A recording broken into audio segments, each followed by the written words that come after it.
सुप्रभात प्यारे बच्चों, हिंदी की कक्षा में आपका हार्दिक अभिनंदन है, स्वागत है। आप सब खुश रहें, स्वस्थ रहें। और आज हमारा विषय है व्याकरण के अंतर्गत वाच्य।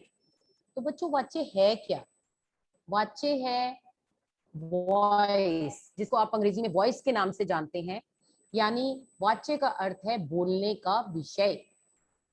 तो क्रिया के जिस रूप से यह पता चलता है, यह ज्ञात होता है कि उसके द्वारा किए गए विधान का विषय कर्ता है, कर्म है या भाव है, उसे हम वाच्य कहते हैं। तो हमने क्या समझा कि वाच्य का अर्थ है बोलने का विषय, अंग्रेजी में हम इसे वॉइस कहते हैं। और क्रिया के जिस रूप से यह पता चलता है कि उसके द्वारा किए गए विधान का विषय कर्ता है, यदि कर्ता है तो कर्तृवाच्य, यदि कर्म है तो कर्मवाच्य, और यदि भाव है तो भाववाच्य।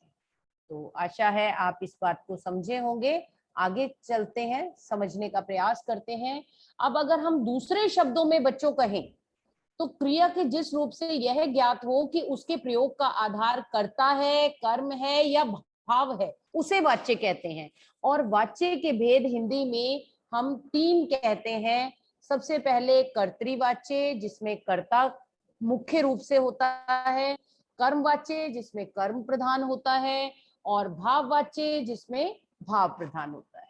अब कर्तृवाच्य जो है उसमें कर्ता का, क्रिया का मुख्य जो है संबंध कर्ता के साथ होता है, ठीक है। और कर्मवाच्य जो है उसमें क्रिया का मुख्य संबंध कर्म के साथ होता है, और भाववाच्य में क्रिया का मुख्य संबंध भाव के साथ, अर्थात क्रिया खुद ही मुख्य क्रिया हो जाती है।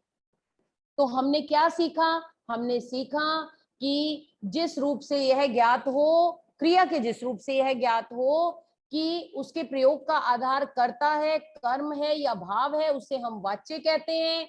वाच्य कितने प्रकार के हैं? वाच्य हमारे तीन प्रकार के हैं। सबसे पहले कर्तृवाच्य, जिसमें कर्ता की प्रधानता होती है। कर्मवाच्य, जिसमें कर्म की प्रधानता होती है। कर्ता, जैसे मीरा पुस्तक पढ़ती है, अब इसमें कर्ता कौन होगा बच्चों? मीरा। कौन पुस्तक पढ़ती है? मीरा। मीरा करता है, मीरा क्रिएटर है, ठीक है। जब मीरा करता है, मीरा क्रिएटर है, तो क्या होगा यहाँ पर कि मीरा पुस्तक पढ़ती है। अब यहाँ पर यदि मैं कहती हूँ कि कौन पुस्तक पढ़ती है, तो मेरे पास उत्तर आता है मीरा, ठीक है। तो मीरा क्या हुआ? मीरा जो हुआ वो हुआ मेरा कर्ता। अब बात आती है कर्मवाच्य। तो कर्मवाच्य, क्रिया का मुख्य संबंध कर्म के साथ होता है। कर्म मतलब ऑब्जेक्ट, अंग्रेजी में जिसे हम ऑब्जेक्ट कहते हैं। मीरा क्या पढ़ती है? पुस्तक, ठीक है। तो यहाँ पर पुस्तक जो है, मीरा के द्वारा पुस्तक पढ़ी जाती है। तो मीरा के द्वारा क्या पढ़ा जाता है? पुस्तक। पुस्तक इज द ऑब्जेक्ट, ठीक है। ऑब्जेक्ट आ रहा है तो कर्म है, वो कर्म है तो हम कहेंगे ऑब्जेक्ट मतलब कर्म। और वहां पर अगर कर्म की प्रधानता है तो हम उसे कहेंगे कि ये क्या है? ये कर्मवाच्य है। अब भाववाच्य, क्रिया का संबंध, मुख्य संबंध जो है वो भाव के साथ, अर्थात क्रिया खुद ही मुख्य क्रिया हो जाती है। तो कैसे? बिमला से चला नहीं जाता, ठीक है। बिमला से चला नहीं जाता, एब्स्ट्रैक्ट नाउन। भाव, चला नहीं जाता, समझ रहे हैं आप? तो भाव की प्रधानता है। मीरा पुस्तक पढ़ती है, उसमें मीरा की प्रधानता थी। मीरा द्वारा पुस्तक पढ़ी जाती है, इसमें पुस्तक की प्रधानता है।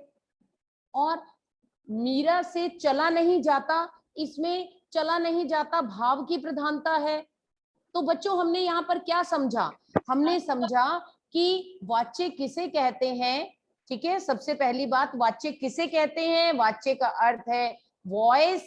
वॉइस यानी कि हमारा बोलने का विषय, ठीक है। और अगर हमारा बोलने का विषय जो है वो कर्ता है तो कर्तृवाच्य, कर्म है तो भाववाच्य, और अगर कर्म है तो कर्मवाच्य, और भाव है तो भाववाच्य।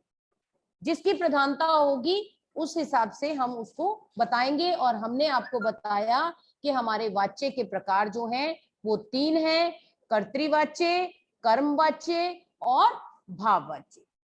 तो बच्चों, आशा है आप इसे समझे होंगे और आपने समझने का प्रयास किया होगा। तो समय समाप्त होने के साथ इसको हम यहीं समाप्त करते हैं। धन्यवाद।